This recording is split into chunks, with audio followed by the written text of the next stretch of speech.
አድራሽ ነን። እኔና እናንተ አድራሽ ነን። ልጆቻችን ናቸው ብልጽግናን የሚያዩት። አንድ ሰው ትኬት ቆርጦ ወደ አሜሪካ ሲሄድ የሚሰጠው አንድ ወንበር ነው። ታውቃላችሁ፣ ሰዓቱ 10 ምናምን ሰዓት ነው በረራው። አንድ ወንበር ይሰጠዋል። መቀመጫም ነው፣ ከደከመውስ አልጋም ነው። መንቀሳቀሻ ቦታ የለም። ታውቃላችሁ፣ ትንሽ ቦታ ነው አውሮፕላን ላይ።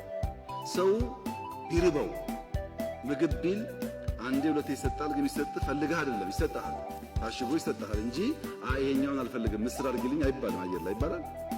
ሽሮ አርግልኝ እኮ አይባልም። ወይ ትበላለህ ወይ ትተዋለህ። ለምን? የአውሮፕላን ስራ ማድረስ ነው እንጂ እኮ አውሮፕላን በራሱ አገር አይደለም።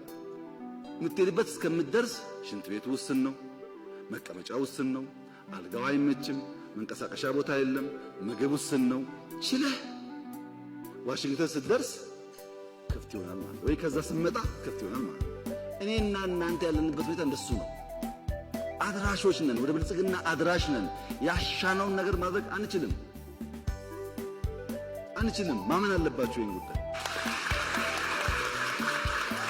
አድራሽ ነን። እኔና እናንተ አድራሽ ነን። ልጆቻችን ናቸው ብልጽግናን የሚያዩት። ለውጦች በሀገር ደረጃ እየመጡ ያሉት እኔና እናንተ አድራሽ መሆናችን ገብቶን አድራሽ የሚቸገረውን ችግር አምነን ከሰራን ብቻ ነው እንጂ ይድላን ካል አይሆንም። ግን በቃ የኔና የናንተ እጣ እሱ ነው። እጣ ወደቀብን፣ ተቸግረን መከራ በልተን ይሄን ሀገር ማሸጋገር አለብን።